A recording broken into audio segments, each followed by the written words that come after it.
Bonsoir à tous, chers amis de l'autocross et du sprint car, et bienvenue pour ce traditionnel rendez-vous, les échos du paddock, 8e du nom. Nous sommes lundi, il est 19h. Quel plaisir de tous vous retrouver pour cette émission qui nous permet de garder du lien ensemble, puisque malheureusement, l'actualité de la semaine dernière nous a apporté l'annulation de 2 nouvelles épreuves. Nos amis d'Is-sur-Tille et de Steinbourg ne seront pas en mesure d'organiser leur épreuve cette année, mais rassurez-vous, on aura la joie de les retrouver dès 2021. Ces 2 épreuves de l'Est de la France qui sont des rendez-vous importants dans ce calendrier du mois d'août. Cette émission Les Échos du Paddock qui a un succès fou puisque ça y est, la FFSA s'est rapprochée de nous et puis nous sommes désormais disponibles en replay sur la page YouTube FFSA TV. Donc dès demain matin, l'émission sera disponible et sur la page YouTube de l'OFAC et sur la page YouTube de la FFSA. Ce soir, une émission 100% Junior Sprint. On vous l'a annoncé, bien sûr, il y a quelques jours. Et pour co-animer cette émission, eh bien, j'ai le plaisir d'accueillir avec moi Patrick Moreau. Salut Patrick. Bonjour Florian, bonjour les deux, là, Lola et puis Quentin. C'est Julien Moidevon qui devait m'accompagner ce soir. Julien est bloqué un petit peu sur la route là en rentrant du boulot, donc il m'a dit que ça allait être un peu chaud pour lui de pouvoir être là à l'heure. Donc Patrick a raccroché sa tondeuse et est venu nous rejoindre très rapidement. Merci encore une fois Patrick d'être venu nous rejoindre. Et on accueille ce soir effectivement 2 jeunes talents brillants du sprint car français. C'est vraiment ce qui se fait de mieux. Premier d'entre eux, bien sûr, c'est le vainqueur de la Coupe de France 2019 dans cette catégorie. C'est Quentin Hamlet qu'on accueille. Salut Quentin, bienvenue. Salut, bonjour à tous. Et avec Quentin, eh bien, on accueille la révélation féminine de cette Coupe de France. C'est Lola Moreton. Salut Lola, bienvenue. Bonjour. Voilà, quel plaisir de vous voir, les jeunes, là, ces jeunes pousses vraiment de l'autocross et du sprint car français. Alors, on me corrige souvent, mais je vous le dis encore, vous êtes mes gamins du sprint car, puisque vous êtes tout jeunes tous les deux, même si vous faites déjà quasi partie des plus âgés de cette catégorie. Vraiment, je suis très heureux de vous accueillir. On va revenir avec Patrick, bien sûr, en détail sur votre parcours, sur cette saison 2019, sur ce qui aurait dû se passer en 2020, et ce qui va se passer en 2021 pour vous. Quentin, honneur aux champions, une saison 2019 palpitante. On a démarré très fort avec beaucoup d'ambition en signant 2 victoires consécutives à Moron et Saint-Junien. Ah oui, une saison qui commençait super bien avec 2 victoires. Franchement, on s'est dit là, cette année, il faut vraiment tout faire pour essayer d'aller décrocher ce titre. Et je me disais que j'avais encore une saison après, mais je me suis dit si on peut l'avoir tout de suite, il faut vraiment l'avoir tout de suite parce que c'est quelque chose vraiment qu'on espérait. Et puis ça a commencé avec les 2 victoires. Moron, la première. Donc la première, c'est là où il faut montrer comme quoi il y aura on sera présent pour cette saison. Et puis Saint-Julien, on a concrétisé pour montrer qu'on était là. Et puis après, il y a eu donc l'épreuve de Saint-Vincent où on termine quand même sur le podium, hein, si je ne donne pas d'erreur. On termine à la 3e place. Et puis il y a eu un gros coup de mou, on va le dire, à Elne, mais du coup, où tu nous confiais tout à l'heure que tu n'étais pas présent. Et si, j'étais présent à Elne, mais le problème en fait, c'est que en demi-finale, j'ai cassé la crémaillère. Et du coup, fin de course en demi-finale. Et puis la demi-finale, c'est qui tout double, c'est soit ça passe, soit ça casse. Et puis là, c'est pas passé. Du coup, 26e. Et ça fait mal. Et puis à Saint-Vincent, je suis sorti en tête de la finale, mais une erreur de ma part qui me fait doubler par Thomas. Et puis après, j'étais plus du tout dans la course, donc Gauthier me double. Et puis je finis sur le podium. Donc la casse, il n'y avait pas trop de casse, ça allait. Mais j'ai perdu beaucoup de points à Elne. Et puis j'ai même perdu la tête du championnat à Elne. Perdu la tête du championnat à elle. Et puis Patrick, tu as le classement comme moi sous les yeux, j'imagine. Il a fallu réagir rapidement et c'est ce qu'a su faire Quentin comme il le fait à chaque fois. Oui, absolument, hein, parce qu'après son passage à vide, il a enchaîné tout de suite avec 2 victoires, Bourges-Heidi, hein, où il a été vraiment dans le coup. Hein, et petit encore passage, on va dire, à vide, il surtille.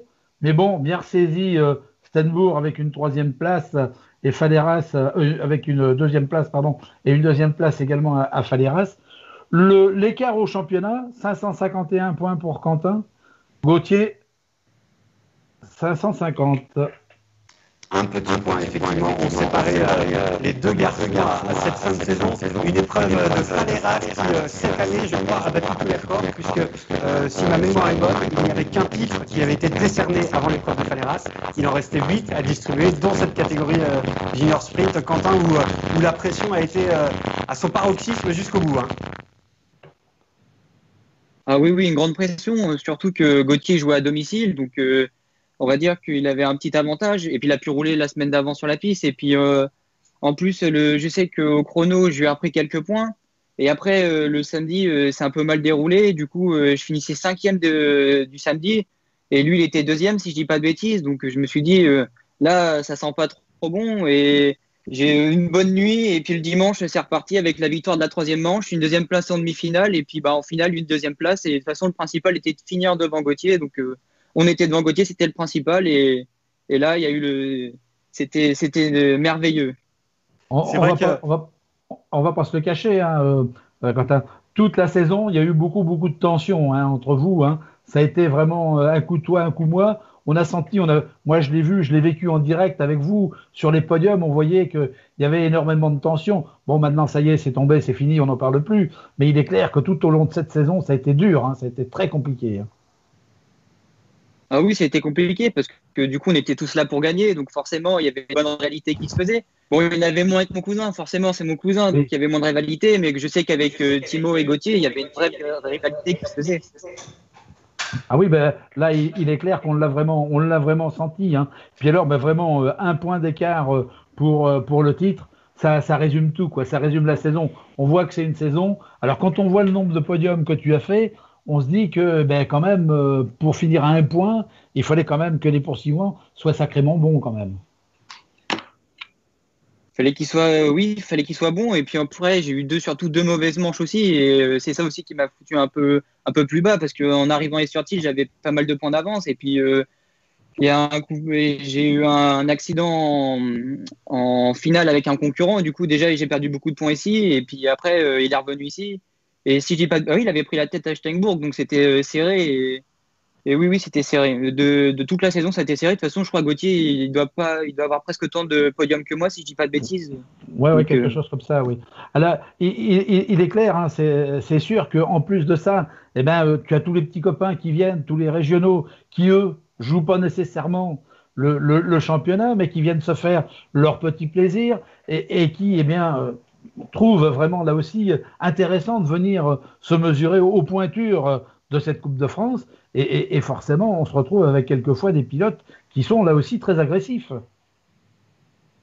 Ah oui, très très agressif, c'est le cas de le dire, parce que bon, après c'est mon point de vue, mais je pense que d'ailleurs c'est malheureux que justement ça soit pas un concurrent du championnat de France qui m'est sorti et que ça soit un concurrent annexe. Mais bon, bah c'est comme ça, c'est le jeu, et puis bah maintenant c'est comme ça, et puis bah, on verra comment ça se passera de toute façon les prochaines années. Je suppose qu'il y aura tout le temps des concurrents comme ça annexes qui vont venir, et puis il faudra quand même faire attention à eux.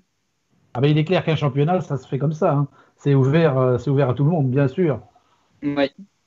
Les gars, vous êtes revenus en détail. Pardon, Quentin, tu es revenu en détail sur le week-end de Faleras, où effectivement tu évoquais cette pression folle heure par heure. C'est vrai qu'avec Patrick, quand on peut, avec le soutien de Patrice Gache, qui est le chronométreur, on s'amuse à compter les points. Et il est vrai que virtuellement, dans le week-end, quelquefois, la tête du championnat change avec les points des chronos.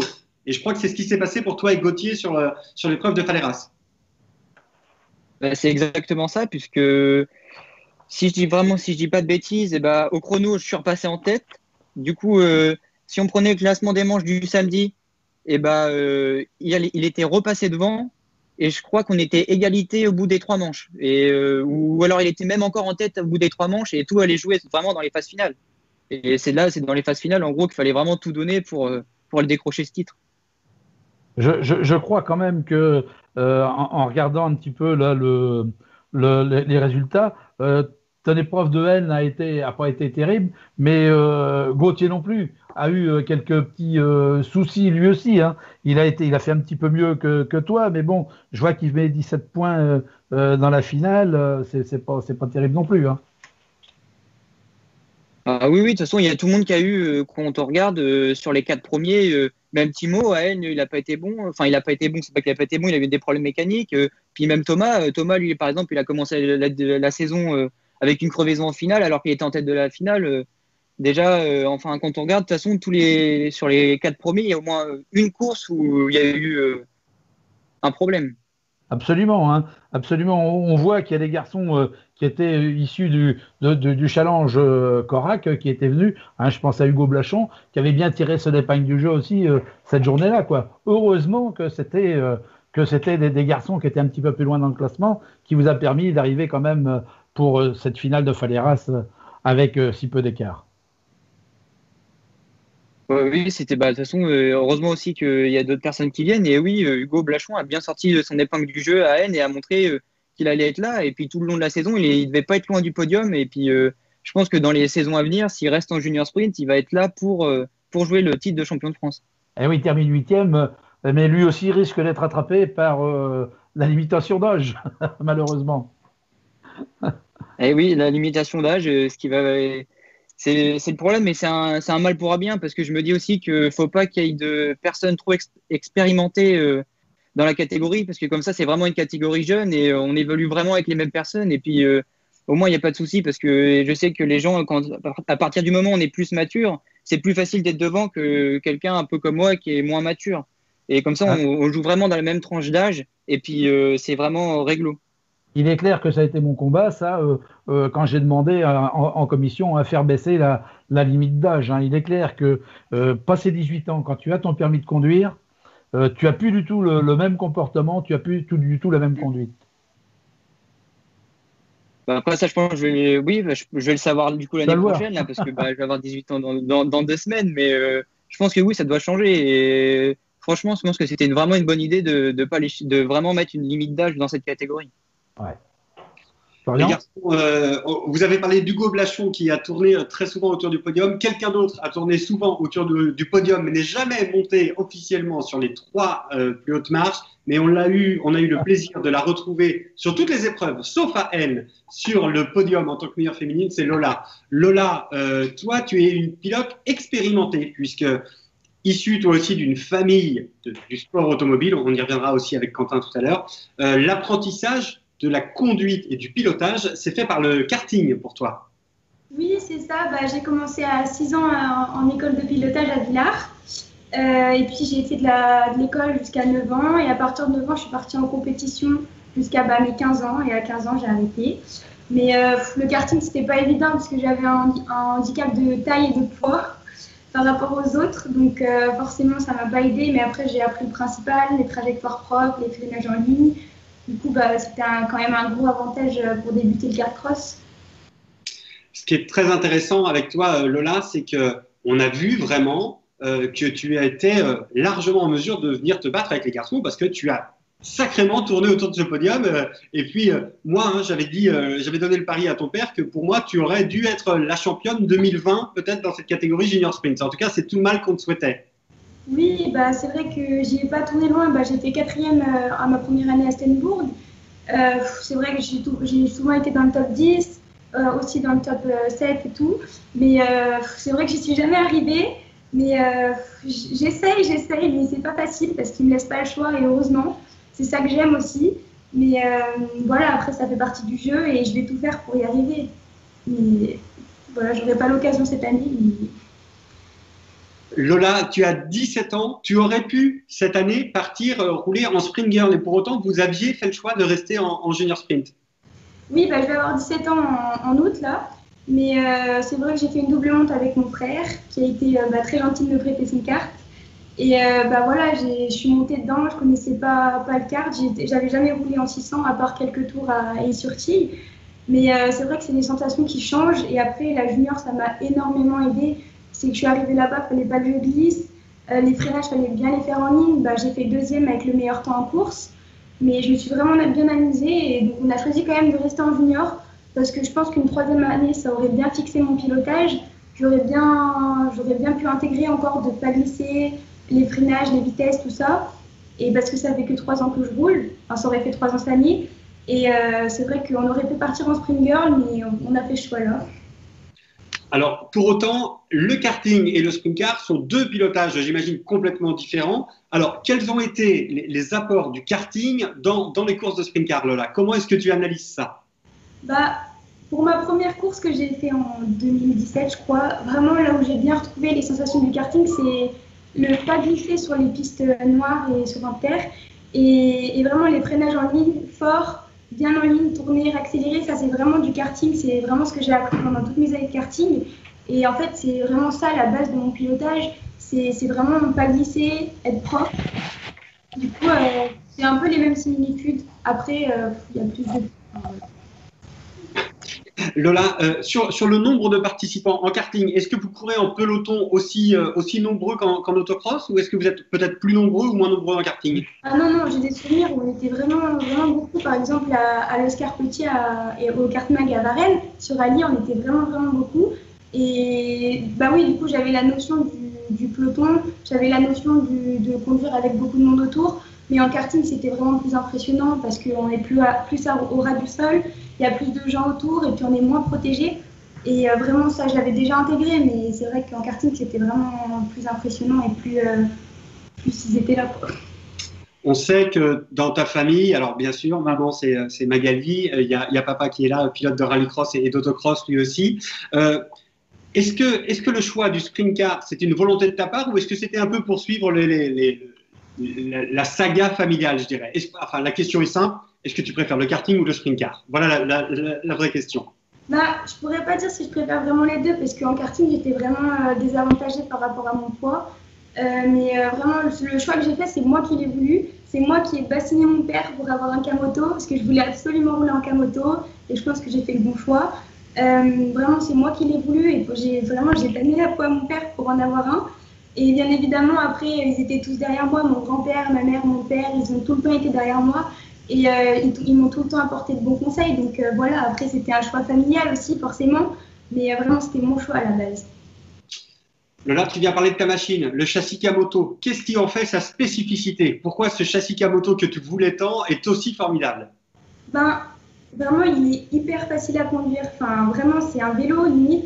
C'est vraiment quelque chose qui... Moi, pour commencer, je pense qu'il fallait vraiment un truc facile à conduire. Et je pense que c'est la facilité du Kamoto qui m'a fallu. Parce que même si on a fait un gros travail avec les amortisseurs, le moteur, tout ça, vraiment le Kamoto, c'est vraiment quelque chose d'hyper facile à conduire. C'est, comme dirait mon frère, c'est un vélo. Mais c'est vrai que le châssis Kamoto fonctionne très bien dans tes mains. Le châssis Sprinter, fabriqué par le papy Hamlet, que j'ai eu l'occasion de rencontrer cette année pour la première fois avec grand plaisir, fonctionne formidablement bien. Quentin, il y a toi, il y a Thomas, il y a des machines qui sont en location, il y a Bérénice en Spring Girl, et puis il y a aussi des machines qui sont en location auprès de, que ce soit Pierre ou Louis, les châssis Sprinter. Alors corrige-moi si je me trompe, une fois cette année, vous étiez, il y en a eu 4 sur 5, non, c'était quoi, en finale, c'est ça? C'est ça. À Steinbourg, il y a eu 4 sprinters dans le top 5. Donc, c'était vraiment pour montrer que même un châssis familial pouvait être devant et pouvait être compétitif avec les châssis d'usine. Et puis, on avait bien montré à Steinbourg comme quoi que les châssis sprinters étaient présents pour jouer des bonnes places. C'est vrai que tu fais la comparaison entre un châssis familial et un châssis usine. Si le châssis familial, il existe et il est développé depuis 20 ans, il est forcément tout aussi efficace. Et là, c'est pas toi, Patrick, qui va me contredire, qu'un châssis usine qui a beau être fabriqué dans des ateliers, mais qui n'a allé que quelques années de recul. Hein. Oui, non, mais après, ça, tu sais, c'est une histoire d'expérience. Hein. C'est comme le reste, hein. C'est une histoire de réglage, c'est une histoire de feeling entre le pilote et la machine. Il est clair que Quentin, avec cette machine qu'il connaît maintenant sur le bout des doigts, hein, bien évidemment, avec toute la famille qui est derrière lui, qui sont là pour peaufiner, hein, il est clair que la famille Hamlet, on le rappelle, c'est une saga. Hein, c'est des pilotes normands qui, dans l'Ouest, sont allés gagner partout. Hein, et donc, ils connaissent ça vraiment sur le bout des doigts, ils savent exactement faire. Mais si la mayonnaise ne prend pas entre Quentin et la machine, il aura beau avoir la meilleure machine du monde, s'il n'arrive pas à s'y faire, il est clair que ça ne marchera pas. Hein. Mais la mayonnaise, pour autant, elle aurait dû prendre cette année, puisque Quentin, aujourd'hui, et ça c'est vraiment, et là Patrick, ça te concerne encore, je crois que le travail de la commission de promouvoir ces jeunes pilotes fonctionne parfaitement, puisque ça y est, nos jeunes pilotes sont appelés par des constructeurs. C'est ce qui t'est arrivé, Quentin, durant cet hiver. Raconte-nous un petit peu. Bah oui, j'ai eu des contacts avec David Drouin, donc constructeur Squadcar. Et du coup, on s'est mis en contact, on a parlé, tout ça, et puis on a parlé un peu des années à suivre. Bon, bah du coup, de base, on devait partir sur une année en junior sprint. Et bah du coup, bah on verra pour l'année prochaine, mais bah il nous a contacté tout ça pour parler. Et puis du coup, je pars sur 2 ans avec lui. Et puis il y avait pas que ça qui allait changer aussi. Il y allait aussi y avoir les amortisseurs. On partait vraiment sur quelque chose de nouveau, puisque Offroad Technology nous a contacté par le biais d'Elisa Chevillon pour mettre 4 amortisseurs Fox. Ok, ça, grande nouveauté du coup pour toi, pour les amortisseurs Fox, inconnus ou enfin pas pratiqués jusque-là du moins. Oui. Pas pratiqué, mais après j'ai parlé avec certaines personnes qui en avaient et on m'a dit que c'était des bons amortisseurs. Donc maintenant il reste plus qu'à prouver qu'on peut être bon avec plusieurs machines. On était parti pour 2 ans, Quentin. Donc, l'objectif principal pour 2020, tu me l'avais confié lors de notre interview à Elne, lors de la remise des prix, c'était de pouvoir remettre le titre en jeu, puisque ça n'est pas arrivé encore d'avoir un doublé junior sprint. Qu'est-ce qu'on va faire l'année prochaine?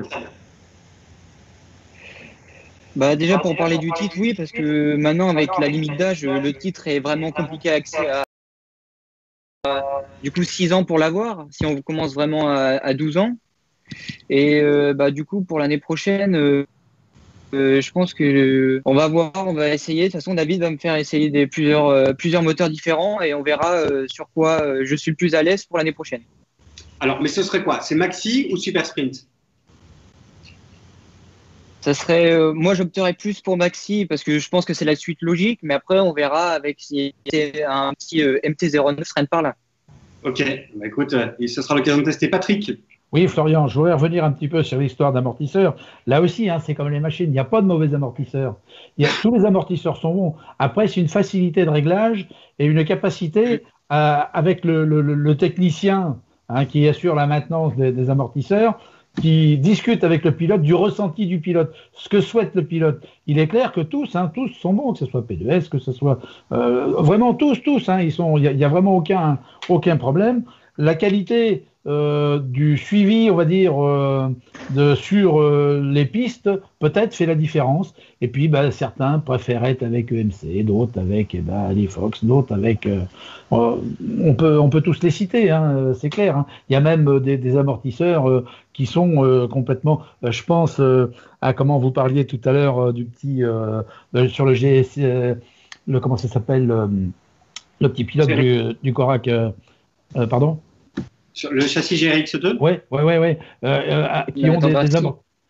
Qui ont des amortisseurs développés par un ingénieur avec justement avec eux. Hein. Et donc, ma foi, ça marche. Hein, il n'y a pas de souci. Hein.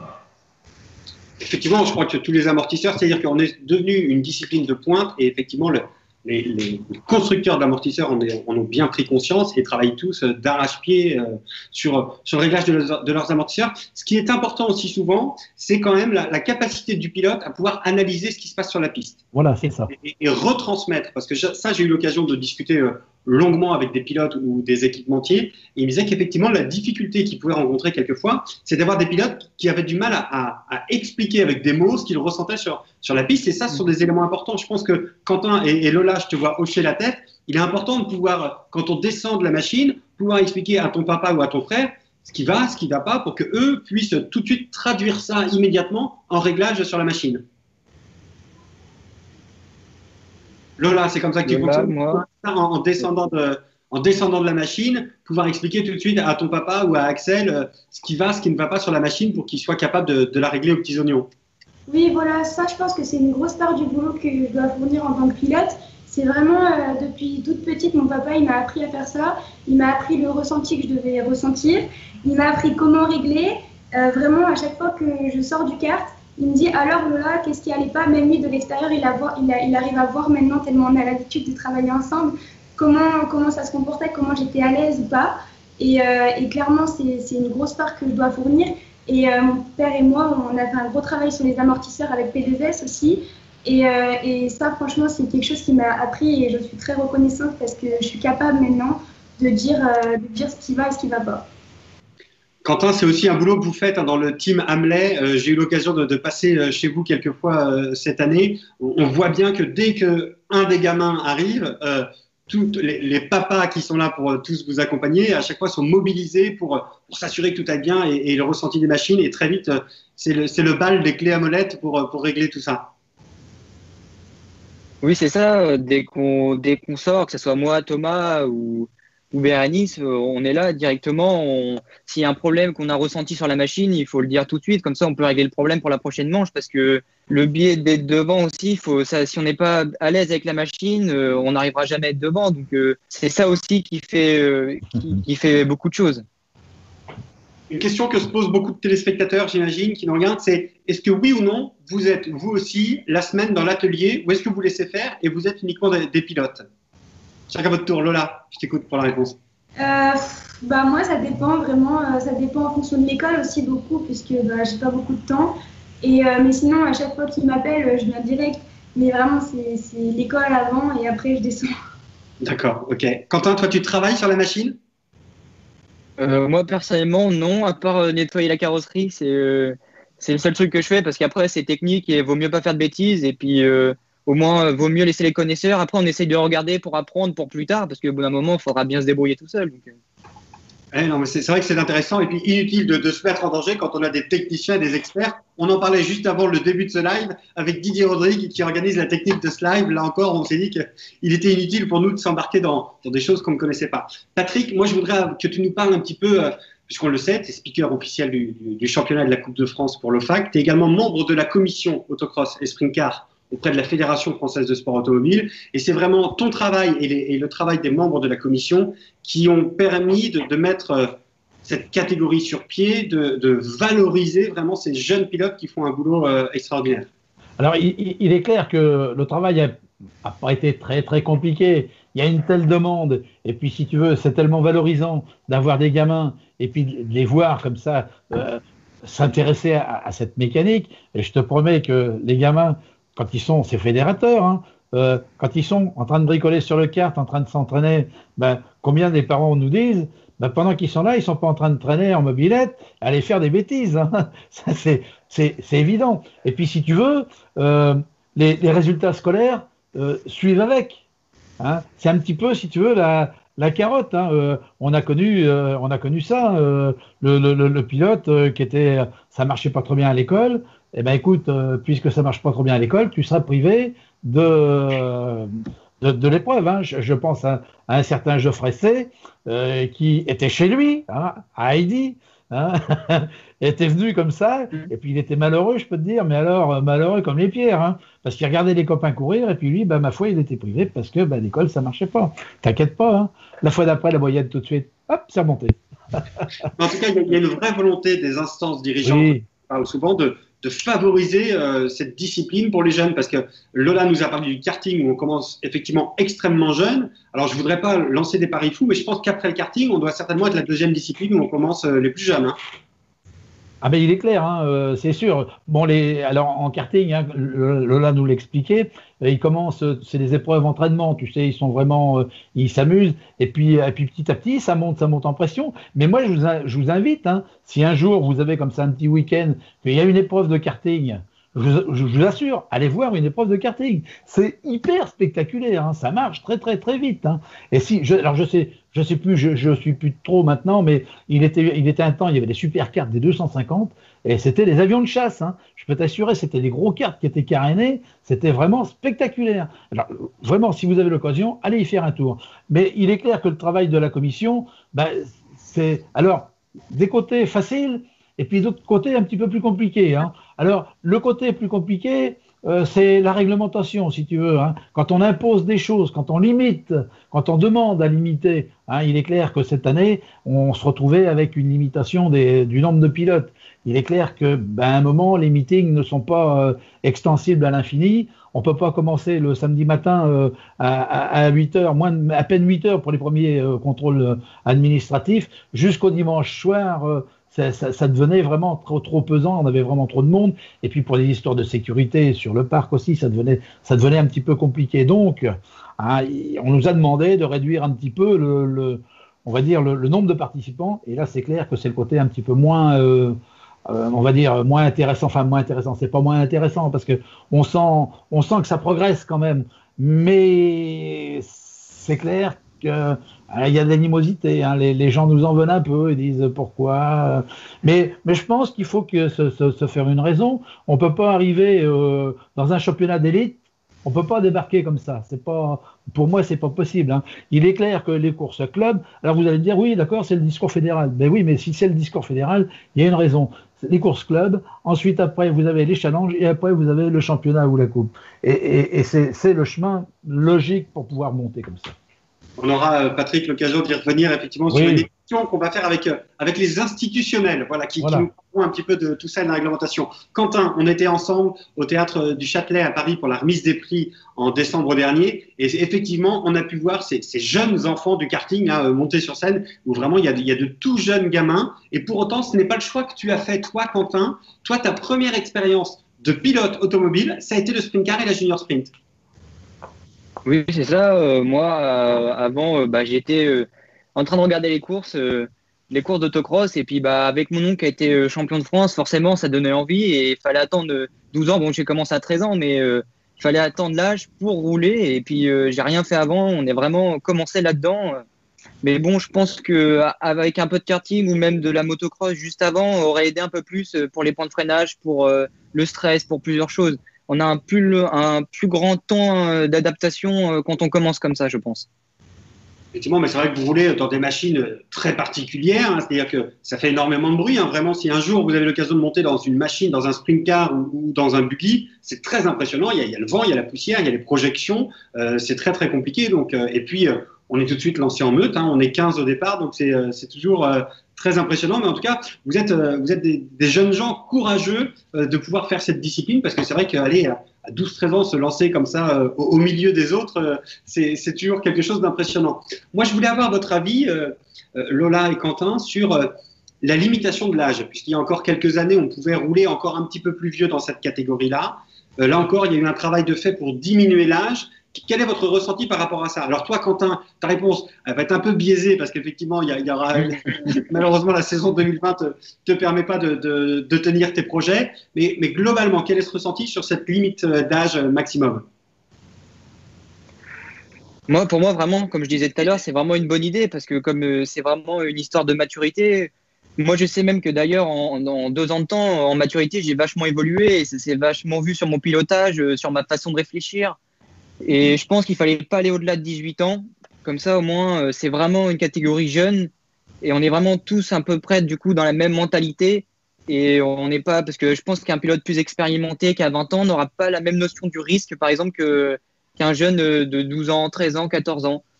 Donc, je pense vraiment que c'est vraiment la bonne solution. Lola, ton avis là-dessus? Moi aussi, je pense pareil que Quentin, parce que la première fois que j'ai roulé en championnat de France à Paléras, ça m'a vraiment impressionnée. Enfin, je venais d'avoir 15 ans, ils étaient déjà, ou 14, je sais plus, ils étaient déjà plus âgés que moi. Vraiment, ça met encore plus la pression. Et oui, ils ont une maturité niveau pilotage, niveau risque. C'est vraiment au-dessus d'un jeune de 14 ans qui commence. C'est vraiment autre chose. Et puis, moi, je trouve que c'est une bonne idée parce qu'au moins, ça permet de fluidifier la catégorie un peu.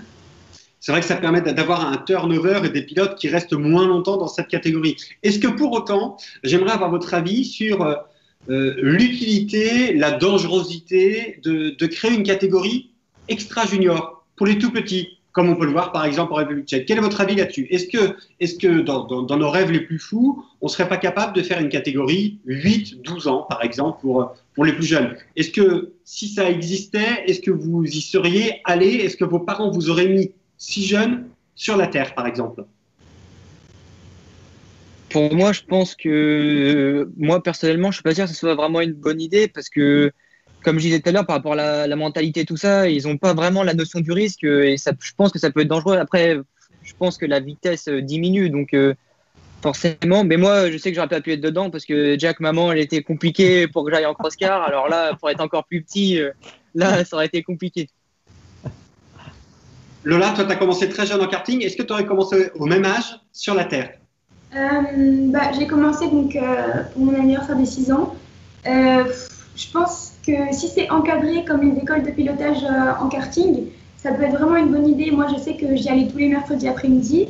C'était vraiment une bonne ambiance. Et d'ailleurs, j'y vais encore maintenant avec ma sœur, puisqu'elle a commencé. Ils se souviennent de moi. C'est vraiment une très bonne ambiance. Et après, je ne sais pas si sur la terre, vu que ce n'est pas des circuits plats comme en karting, ça peut être plus impressionnant. Mais moi, je ne pense pas qu'ils m'auraient mis direct en terre. Je pense que d'abord le karting. Patrick, ton avis sur la question, ce serait intéressant aussi d'avoir le tien. Moi, je pense que c'est intéressant. Alors, peut-être pas en championnat de France, parce que bon, on n'aurait peut-être pas trop le temps, mais il est clair que pourquoi pas en épreuve club ou en challenge, pourquoi pas. Le tout problème après, c'est une histoire de temps, tu vois, de timing, pour arriver à caser ça. Alors, c'est vrai que pourquoi pas faire, mais je sais pas, peut-être 3-4 tours dans des machines qui leur soient vraiment adaptées. Moi, personnellement, je serais pour. Hein. Je serais pour. Quand on voit la qualité des pilotes tchèques qui arrivent en championnat d'Europe, en junior buggy, on se dit quand même qu'il y a peut-être quelque chose à gratter de ce côté-là. Hein. Faut pas être idiot. Faut essayer d'aller voir, de prendre ce qui est bon ailleurs. Hein. Allez, une anecdote que j'ai déjà racontée à beaucoup d'entre vous. J'avais l'occasion de passer quelques jours chez Olivier Dufour, l'année où il avait été champion d'Europe. Et il y avait également la famille Zeman, qui était bien connue de l'autocross. Et une journaliste était passée pour interviewer et Olivier Dufour du haut de ses 36 ans et Mathias Zeman du haut de ses 17 ans. Et ils avaient tous les deux 11 ans d'expérience de pilotage sur la Terre, puisque Mathias avait commencé dès l'âge de 6 ans en République tchèque. Et ça, c'était une anecdote vraiment très marquante et qui prouve qu'effectivement, quand on voit des jeunes comme Jakub Novotný, par exemple, là, le jeune prodige tchèque, on voit quand même qu'il a réussi à gravir les échelons vers la junior buggy. Il y sera encore cette année. Pour autant, même en démarrant plus tard, hein, regarde des gens comme Vincent Mercier, ça ne l'empêche pas de devenir champion d'Europe en 10-15 ans de compétition. En tout cas, chose est sûre, c'est qu'une catégorie de promotion est toujours un excellent centre de formation, quel que soit l'âge auquel on démarre. Voilà, dès l'instant où c'est adapté à l'âge, que c'est encadré, que c'est bien formaté, moi je dis que c'est formidable. C'est formidable. On va discuter un petit peu des autres personnes du classement. Donc Gauthier Sarri, on l'a évoqué tout à l'heure, le pilote bordelais qui termine juste à 1 point. Thomas, donc ton cousin Quentin, qui était bien placé aussi tout au long de cette année. Et puis Timo Le Foll, vraiment là aussi, on a une famille de pilotes discrets, mais avec leur châssis, là aussi des châssis de conception familiale qui marchent très bien. Et puis Mario Peluzzi qui termine 5e, qui au volant de sa nouvelle machine, eh bien, a été transcendé lui aussi. Hein. La concurrence, vraiment, cette année, il y avait beaucoup de monde dans cette catégorie junior sprint. Oui, je pense qu'on était 4 pilotes à pouvoir jouer le titre en début de saison, vraiment. Et après, par rapport aux 3 premières courses, et après, du coup, ça s'est un peu distancé. On est vraiment parti sur un groupe de 3. Et bon, Timo a toujours été là, mais on va dire que vraiment le groupe de 3, moi, Gauthier et Thomas, on a vraiment été là du début jusqu'à la fin du championnat pour jouer vraiment la gagne à la fin de saison, quoi. Lola, ton avis sur tes concurrents 2019 ? Moi, je me suis battue avec Mario pour la 5e place. Je sais qu'à un moment, j'étais devant, mais je l'ai reperdu à N, il me semble, avec j'ai pas été en finale, du coup, comme beaucoup de ceux qui sont devant moi au championnat. Et vraiment, c'est dommage, mais je pense qu'il a été supérieur à moi sur le championnat. Après, ceux de devant, je les ai pas trop vus, sauf en manche où des fois j'arrivais à faire 2, 3. Mais c'est vrai que j'ai eu pas mal de problèmes aussi en manche tout le long de la saison. Mais sinon, on s'adapte. La saison 2020 est largement entachée, malheureusement. Qui aurait été vos principaux concurrents sur cette saison 2020 ? Vous étiez forcément posé la question, j'imagine. En concurrents principaux, déjà il y a Lola forcément. Après il y avait Hugo Blachon, je pense qu'elle allait être présent. Louis Lejeune qui allait être présent. J'en ai oublié Mario aussi qui est là avec le K3 qui était pilote officiel kamikaze, faut pas oublier. Et je pense que déjà rien qu'avec ça, déjà on allait vraiment se battre tous pour la victoire, vraiment pour cette saison 2020 qui devait avoir lieu. Et j'en ai peut-être oublié, mais là en mémoire ça me vient pas. On est effectivement déjà sur le haut du panier. Patrick, pardon, excuse-moi. Ah oui, Timo, oui, Timo Le Foll, oui, j'avais oublié aussi Timo Le Foll qui allait être là aussi. Oui, il est clair. Oui, Florian ? Non, non, Lola, toi, du coup, qui aurais-tu craint le plus cette année 2020? Moi aussi, je pense, pareil que Quentin, un peu tout le monde. Thibaut aussi, Timo, Mario, Quentin, Mario, je sais plus qui c'est lui. Timo, je sais plus. Ouais, quand on parle de Thibaut, c'est Thibaut Feuillade, hein, bien sûr, que l'on cite. Il y a Hugo Viera également qui termine 7e de la Coupe de France cette année. Hugo Blachon, pilote OFAC 2020. Alors là, je pense que l'OFAC décidera, mais je pense que ce sera renouvelé en tout cas pour l'édition 2021. Et puis Louis Lejeune, hein, qui complétait ce top 10. Vraiment, on a vu l'un des garçons et des filles qui vont vraiment très très fort dans cette catégorie junior sprint. Vas-y, Patrick, pardon. Oui, Lola, quelle féminine tu craignais? Tu n'avais pas beaucoup de concurrence quand même là chez les On était filles. deux. Enfin, non, cette année ou l'année prochaine? Enfin, Non, non, cette année. Enfin, l'année dernière. La concurrence que tu as eue et pour l'année prochaine, bien sûr. Pour 2020 après. cette année, il y a eu Lola qui a fait un podium à elle. Ouais. Oui, les autres sont loin. Et pour cette année, on n'était que deux. Je crois qu'il y avait Amandine et moi, il me semble. Ouais. Il est clair que effectivement, hein, Dorine doit être rattrapée par l'âge. Florine Chaput, c'est pareil. Hein, c'est pareil. Amandine Janot, c'est sa première saison complète qu'elle a fait donc en 2019. Après, ce sont que des pilotes qui font, on va dire, des apparitions des petites piges. C'est pas vraiment des pilotes qui suivent le championnat. Il est clair que pour 2020, Lola Poulain n'est plus là. C'est clair que là, tu te retrouvais avec assez peu de concurrence. Voilà, on était deux, il me semble. C'est peut-être dommage un petit peu, non? Oui, moi je trouve ça dommage quand même parce que j'ai commencé, on était plus de filles. Après, c'est la seule catégorie mixte, donc je pense que quand même, il doit y avoir plus de filles quand même pour nous représenter et pour montrer de quoi on est capable, parce que j'aime ça aussi moi, mais vraiment je trouve ça dommage quand même. Non, mais effectivement, c'est cyclique. C'est vrai qu'il y a quelques années, Laure Mercier, Lolita Cristol, Chloé Leroy étaient encore dans cette catégorie junior sprint. Elles ont vogué vers d'autres horizons. Et comme on le dit, je crois, à chaque live, maintenant, c'est cyclique, ça reviendra. Il n'y a pas de problème, on aura de nouvelles pilotes féminines dans cette catégorie. On arrive déjà quasiment à la fin de cette émission. Moi, une des dernières questions que je voudrais vous poser, c'est où est-ce que vous vous imaginez dans 5 ans, et Quentin et Lola? Dans 5 ans, qu'est-ce que vous ferez? Est-ce que vous serez encore pilote? Si oui, dans quelle discipline et dans quelle catégorie? Moi, dans 5 ans, après on verra comment ça va se passer, mais je pense que, j'aimerais bien du moins, pourquoi pas aller en MT-09 au championnat d'Europe, pourquoi pas. Après, on verra comment se passent les années qui arrivent là, mais pourquoi pas. C'est un objectif aussi que je me fixe, le championnat d'Europe en sprint car, pourquoi pas, à voir. Ok, merci Quentin. Lola, dans 5 ans, où est-ce que tu seras? Moi aussi, j'espère arriver jusqu'au championnat d'Europe. Après, quelle catégorie, je sais pas. Je vais peut-être essayer le buggy de ma maman, le 1600. Donc, pourquoi pas. Ah, peut-être pas forcément Spring Girl alors. J'en sais rien, je sais pas trop. Mais on a plusieurs possibilités, donc je sais pas. Je réfléchis. C'est vrai que les pilotes féminines en buggy 1600 en championnat d'Europe, il n'y en a pas eu beaucoup. Alors, il y a eu Magali, bien sûr, quand elle roulait dans le cadre du championnat de France et elle a participé aux 2 épreuves françaises qui comptent pour le championnat d'Europe. Et puis, à la fin des années 80, il y avait une pilote allemande, Sandra Schlag, qui avait participé à la totalité du championnat d'Europe d'autocross dans la division buggy 1600. Elle a pris aujourd'hui des fonctions d'institutionnelle auprès de la fédération allemande de sport automobile. Moi, j'aurais une dernière question. Patrick, peut-être avant, une autre chose? Non, vas-y. La dernière question, c'est la traditionnelle question, c'est sur le circuit préféré et pourquoi? Alors moi, j'en aurais 2 vraiment que j'aime bien. Pas grand monde le dit, mais moi je trouve que Bourg-Jalony en fait est une piste rapide, mais vraiment technique, et je pense que c'est ça qui fait son charme. Et c'est ça que j'aime bien sur cette piste, où il faut vraiment être rapide et technique en même temps. Et j'aime bien Moron, la première de la saison, et même sous la boue, elle est bien. Donc Moron est une bonne piste également, pour moi. Moi aussi, j'en ai 2. Vraiment, ma préférée, c'est Saint-Junien. Je trouve que c'est vraiment une super belle piste et je sais que c'est la piste préférée de ma maman aussi. C'est vraiment cette piste que je l'adore. Tout de suite, quand je roule dessus, j'arrive à me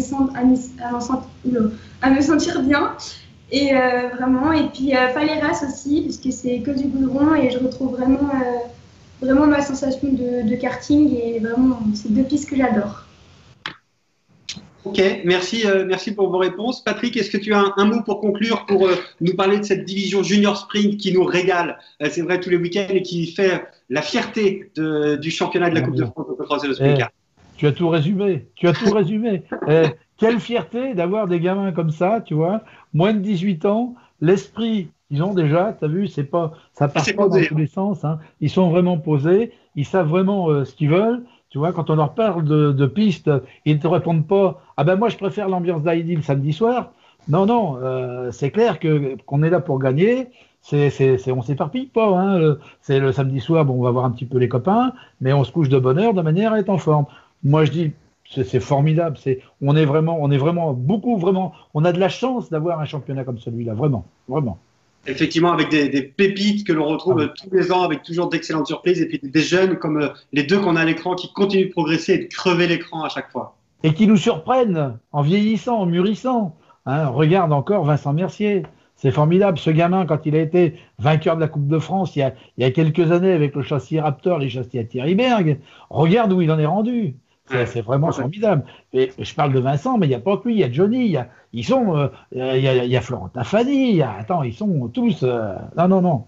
C'est vraiment formidable. Passer par cette école, effectivement, nos gamins de l'autocross français. Voilà, j'en mets une couche. Tout ça pour vous dire qu'on est très fiers vraiment de vous compter parmi cette caravane du championnat de la Coupe de France d'autocross et le sprint car.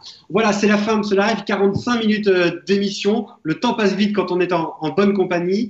Je voulais remercier Didier Rodrigue et la société Mastermast pour les moyens techniques et la réalisation de ce live. Patrick, je voudrais te remercier pour avoir répondu au pied levé et puis on aura l'occasion de retrouver Julien Moidon sur une autre émission très rapidement. Merci à David Lhéritier à Bloc qui nous fait toujours la super déco pour l'annonce et c'est également lui qui m'a aidé pour le fond d'écran qui est derrière moi. Merci Quentin, merci Lola d'avoir participé à ce live.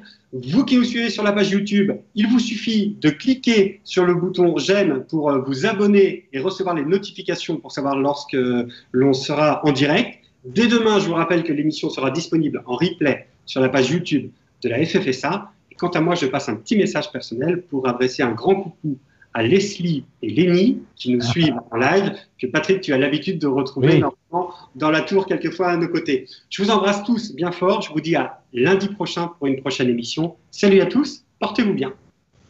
Allez, au revoir à tous.